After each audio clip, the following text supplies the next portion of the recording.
on today. It was very inspiring.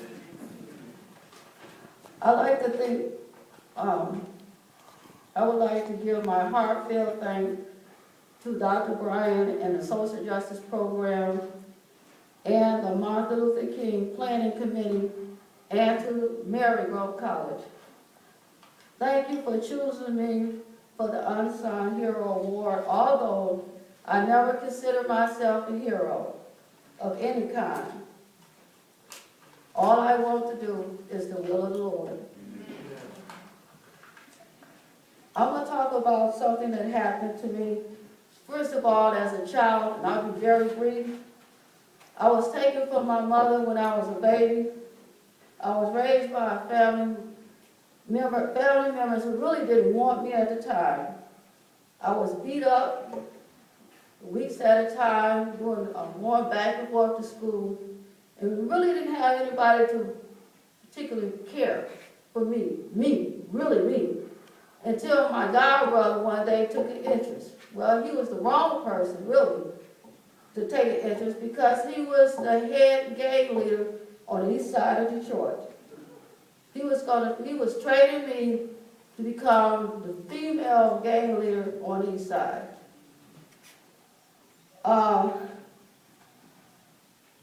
But things kind of got to a point where it got even really more than what he could bear. He didn't like to see his mother cry, and he was so tired of that, so he decided to try to get out of the gang. But you know, especially back then, that was a hard thing to do. He was set up and he was killed. But before he died, he made me promise never to get in the gang. So years later, after the Lord had came into my life and saved me, my husband and I started a church in a gang-infested community. There, a young lady confronted me one day on our way to the store. She disrespected me, called me out my name, and said, I don't know why y'all brought this church here. We don't want it. We didn't want the last church, so y'all might as well leave too.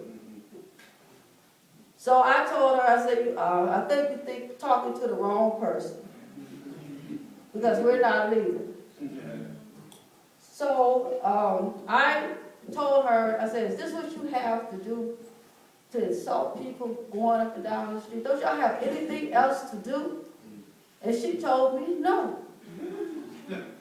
So we continued to talk, and I said, okay, well, I'll come up with something. So a couple of days later, the Lord had me put a burden on my heart for the community. And I just couldn't rest. There's something that had to be done.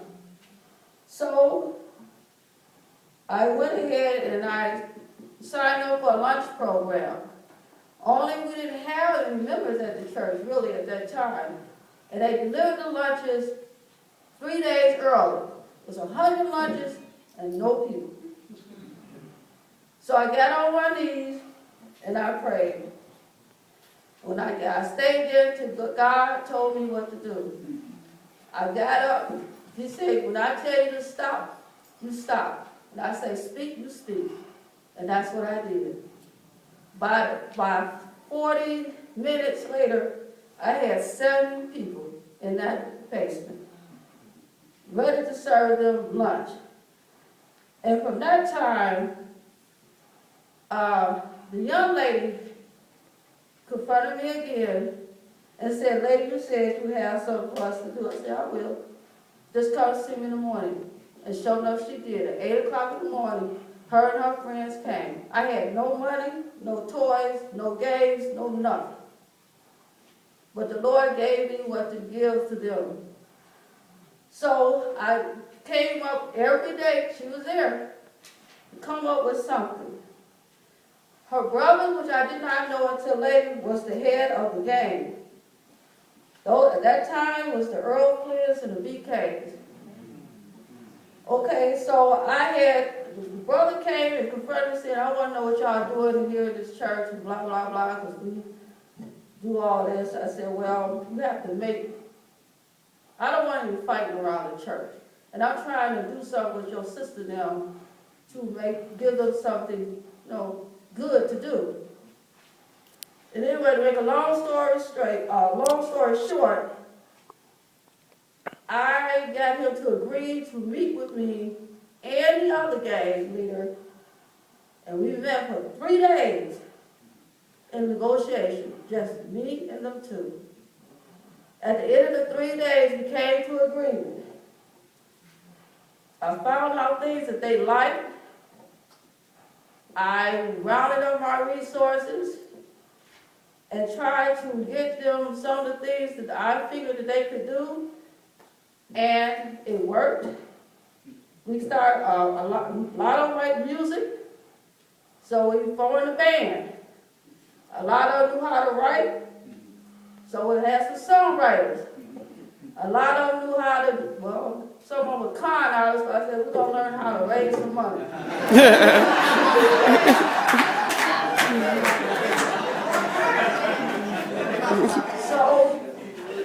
So I got, at that time, Lance Allen came and helped me put on my first musical. So we did that, and from there, that started the Center of Hope for Youth and Community. So from that point on, the Lord has really made a lot of changes in my life, because it didn't stop there. No matter where I ran into gang leaders. And so it just continued on. It happens in the school. It happens everywhere where I went. I just start forming different activities and different things for the young people. And it's kept them off the street. You just don't know. Those gang members at that time, I was listening at the bishop, and it does cost us a lot. In fact, it costs everything. But it's worth it when you see gang leaders take off them leather jackets and put on a Detroit Edison coat. Yeah. When you see them turn from their wicked ways and become police officers. When you see them become preachers, deacons, and school teachers, it's all worth it. And now, I guess you could say, because we don't have a location right now, we're working on the east side, looking for one. We are a center without walls. Wherever the Lord sent us, that's where we go. Wherever we're needed, that's where we'll do what we can. And now, what we are trying to do now is to allow the Lord to use us and starting a whole new thing, because something else he was saying too, you can't use the things you used to use. You got to come up with some new things now. So the Lord before my program wasn't structured, but the Lord said structure, write the vision and make it plain. Yeah. So that's what we've been doing, writing the vision and making it plain. And in our program, it is our goal in our center is we allow students to use their gifts and talents such as dance, poetry, creative writing, film, art, theater, singing, to help them spiritually to grow and promote nonviolence and social justice and find their path in life. Through the social justice program, they have helped me to enlarge my view about the world issues, my view of religious freedom, and has deepened since I've been in the social justice program, as well as the philosophy of nonviolence and environmental justice has become a bigger part of my life. And I just want to say to all these young people, and I know this is not church or anything, but whenever you open your eyes and open your heart and let God use you, he will do amazing things with your life. Now I'd like to say thank you.